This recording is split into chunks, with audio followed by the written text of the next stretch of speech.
Patterns اور یہ ساری کی ساری چیزیں جو اسلامی ہیں وہ یہودیوں کی یا کسی اور یونانیوں کی دین نہیں ہے، بلکہ یہ خصوصاً یونانیوں کی دین نہیں ہے، یہ صرف جو ہے مسلمانوں کا خود کا اپنا کارنامہ ہے کہ انہوں نے جیومیٹریکل پیٹرنز ڈسکور کیے اور ان جیومیٹریکل پیٹرن سے انہوں نے اپنی ساری کیلیگرافی اور بلڈنگز کے ڈیزائنز وغیرہ کے لیے یہ جیومیٹریکل پیٹرنز استعمال کیے گئے ہیں۔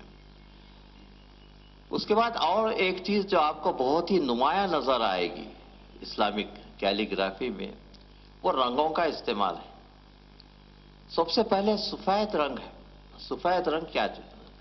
سفید رنگ اللہ کی مطلقیت کو ظاہر کرتا ہے، تو اس لیے حج میں جو کپڑے پہنے جاتے ہیں وہ سفید رنگ کے کپڑے حاجی پہنتے ہیں، تاکہ سفید رنگ کے کپڑوں سے سادگی ظاہر ہو، اللہ کی مطلقیت کا اظہار ہو اور اللہ کی بارگاہ میں یہ سفید کپڑے پہن کر جائیں۔ اس کا دوسرا رنگ جو ہے کالا رنگ ہے۔ کالا رنگ کعبے کا رنگ ہے، اور چونکہ اسے کعبے سے اس کا تعلق ہے تو سارے سر اور اسلامی دنیا کا سینٹر یہ کعبہ ہے، اور وہاں سے جو ریز نکلتے ہیں وہ ہر جگہ ہر مسلمان کے گھر میں پہنچتے ہیں، کیونکہ ہر مسلمان کعبے کی طرف رخ کر نماز پڑھتا ہے۔ تو اس طریقے سے یہ کالا رنگ جو ہے وہ کعبے سے منسوب ہو گیا ہے، اور سفید رنگ اللہ کی مطلقیت کو ظاہر کرتا ہے۔ اس کے علاوہ ہرا اور نیلا رنگ بھی اسلامی کیلیگرافی میں استعمال کیا گیا ہے، اور لیکن دو رنگ جو استعمال نہیں کیے گئے ہیں وہ پیلا رنگ ہے اور جو ہے لال رنگ ہے۔ لال اور پیلا جو ہے وہ استعمال نہیں کیا گیا ہے، اور یہ تین یا چار رنگ ہی استعمال کیے جاتے ہیں، کیونکہ جیومیٹریکل پیٹرنز جو ہیں اس سے بہت اچھی طریقے سے ظاہر ہوتے ہیں۔ تو رنگوں کا استعمال اسلام میں بہت بڑا اس کا مقام ہے، اور جیومیٹریکل پیٹرنز کا بھی بہت بڑا مقام ہے۔ تیسری چیز چوتھی چیز جو میں آپ کے سامنے عرض کرنا چاہتا ہوں، وہ اسلامی کیلیگرافی میں ماحولیاتی تحفظ کا، انوائرمنٹل پروٹیکشن کا خیال رکھا گیا ہے۔ تو مسجد کا جو ڈیزائن بنتا ہے یا کسی اور اسلامی عمارت کا جو ڈیزائن بنتا ہے، اس میں یہ خیال رکھا جاتا ہے کہ ہوا کا ڈائریکشن کس طریقے سے ہو، ہوا آسانی کے ساتھ اندر آ سکے اور جا سکے۔ تو پرانی جو مسجدیں یہاں پر حیدرآباد کی بھی جو مسجدیں ہیں، اس کے اندر آپ تشریف لے جائیے تو ایسا معلوم ہوتا ہے کہ فین لگا ہوا ہے۔ ہوا کی آمد و رفت کے ڈائریکشن سے اس طریقے سے اس کو بنایا جاتا ہے کہ ہوا کا ڈائریکشن ہو۔ اس کے علاوہ پانی کا کم سے کم استعمال اور دوسرے جو ریسورسز ہیں اس کا کم سے کم استعمال، تو ماحولیاتی پروٹیکشن کا اور انوائرمنٹل پروٹیکشن کا اسلامی ثقافت میں بہت خیال رکھا گیا ہے۔ اور ماحولیاتی تحفظ کے متعلق حضور کا ارشاد یہ ہے کہ تم کسی مقام کو جب جا کر وہاں پر فتح کرنے کی کوشش کرو یا وہاں پر جاؤ تو وہاں کے باغات کو تباہ مت کرو، اور وہاں کی جو بیوٹی ہے، وہاں کی جو گرینری ہے، وہ گرینری کو ختم کرنے کی کوشش مت کرو۔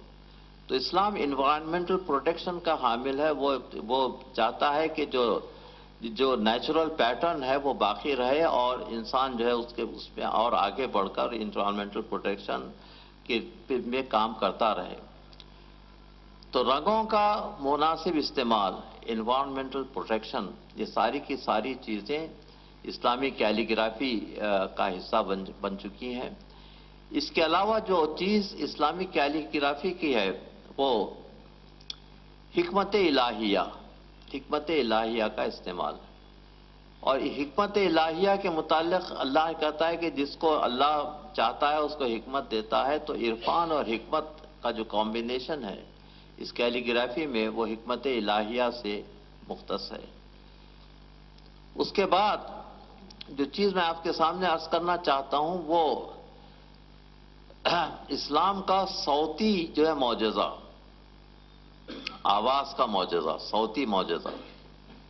تو پہلا جو اسلام میں مسجد بنی تھی، اللہ کا گھر بنا تھا، وہ حضور کا خود گھر تھا، جس میں آپ نماز پڑھا کرتے تھے، تو اس نماز کی وجہ سے حضور نے آسمان کو عرش کو فرش پر لانے کی آسمان فرش پر آ گیا تھا، کیونکہ حضور کی سجدگاہ جو تھی، سجدہ جس پہ کیا کرتے تھے، وہ اتنا بلند تھا کہ عرش سے زیادہ بلند. تو مدینے کی وہ چھوٹی سی مسجد جس میں حضور نماز ادا کیا کرتے تھے اور حضور کے اہل خاندان نماز پڑھا کرتے تھے، اس کے بعد سارے مسلمان اس میں نماز پڑھنے لگے. مسجد نبوی وہی ہے جس میں حضور نے سب سے پہلے نماز ادا کی تھی. تو وہ مسجد نبوی کا اگر آپ دیکھیں تو ماحولیاتی پیٹرن اس میں آپ کو نظر آئے گا، اور یہ دوسری چیزیں جو آپ کو نظر آئیں گی وہ جو ہے وہ صوتی پیٹرنز ہیں جس میں اذان کا استعمال کیا گیا ہے، اور اذان دینے کا بھی ایک طریقہ بتلایا گیا ہے. اذان پر آپ غور کیجئے، یا قرآن کو قرأت سے اگر آپ پڑھنے کی کوشش کریں اور قرآن کو اچھی خطاطی میں لکھ کر دیکھنے کی کوشش کریں تو آپ کے دل پر ایک اثر ہوتا ہے. قرآن کی کیلیگرافی کا بھی اثر ہوتا ہے، اور قرآن کی آواز، قرآن کے صوت کا اور قرآن کے لحن کا بھی آپ کے دل پر اثر ہوتا ہے. اور یہی اثر جو ہے وہ انیس کے مرثیوں میں ہے، دبیر کے مرثیوں میں ہے، کہ جس ایک لحن سے یہ مرثیے جب پڑھے جاتے ہیں تو دل پر ایک خاص کیفیت طاری ہوتی ہے، اور یہ دل راغب ہوتا ہے شہید کربلا کی طرف، اور شہید کربلا سے پھر اللہ کی طرف جاتا ہے. تو یہ جو مرثیہ گوئی ہے اور مرثیہ سنانے کا جو فن ہے، اور جو نوحہ سنانے کا جو فن ہے، وہ خود ایک عبادت ہے، کیونکہ یہ عبادت اللہ تک آپ کو لے جاتی ہے. صلوات پر محمد وآل محمد. اس کا اللہ نے اسلامی کیلیگرافی کے سلسلے میں ادب اور خطاطی کا بھی بہت خیال رکھا ہے. ادب کا جہاں تک تعلق ہے، ادب میں سب سے جو بہت ہماری بڑی کتاب ہے وہ قرآن معظم ہے، جو ادب کا ایک شاہکار ہے. کیونکہ خود قرآن کا دعویٰ یہ ہے کہ لا ردب ولا یابس الا فی کتاب مبین، کوئی خشک و تر ایسا نہیں ہے جو اس قرآن میں نہیں ہے. اور میں نے کہا کہ جو کیلیگرافی کے جتنے نمونے ہیں، ادب کے جتنے پیٹرنز ہیں، وہ سب قرآن سے ہی حاصل ہوتے ہیں، یا قرآن سے حاصل ہوتے ہیں، یا نہج البلاغہ سے حاصل ہوتے ہیں، امیر المومنین کے ارشادات سے حاصل ہوتے ہیں. اس کا علاوہ صوتی جو پیٹرنز ہیں، بعض صوفیہ کی شاعری میں بھی جو وہ آپ کو پیٹرنز نظر آئیں گے، جیسا مولانا روم کی شاعری ہے.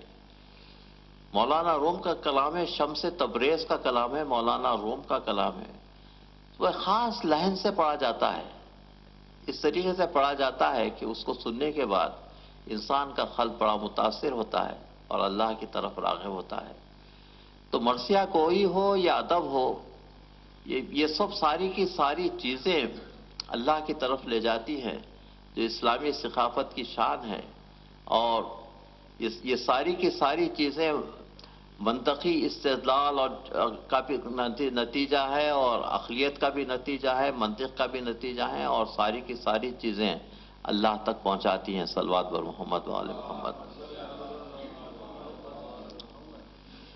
آج کی مجلس میں میں جن شہیدوں کا ذکر کرنا چاہتا ہوں وہ حضرت زینب کے دو فرزند، حضرت عون اور حضرت محمد. یہ دونوں صاحبزادوں کی شہادت بڑی معرکۃ العرا جنگ کے بعد ہوئی ہے. امام حسین علیہ السلام اپنے خیمے میں تشریف فرما تھے. جناب زینب اپنے دونوں بچوں کا ہاتھ تھام کر خیمے میں داخل ہوئیں اور کہنے لگیں کہ بھائی جان، میں نے آپ سے زندگی بھر کوئی خواہش نہیں کی تھی، آج بہن خواہش کر رہی ہے، آپ بہن کی خواہش کو پورا کیجئے. کہنے لگے کہ زینب تم کیا چاہتی ہو؟ کہا کہ دونوں بچوں کو آپ پر سے قربان کر دینا چاہتی ہوں، دونوں بچوں کو میدان جنگ کی اجازت دیجئے. بچوں کو میدان جنگ کی اجازت ملی ہے. اب یہ دونوں بچے علی مرتضیٰ کے نواسے اور جعفر طیار کے پوتے. اب دیکھیے ان کا حسب و نسب جو ہے، جعفر طیار کے پوتے جنہوں نے اپنے ہاتھ جنگ موتا میں کٹوا دیے تھے اور بہت بہادر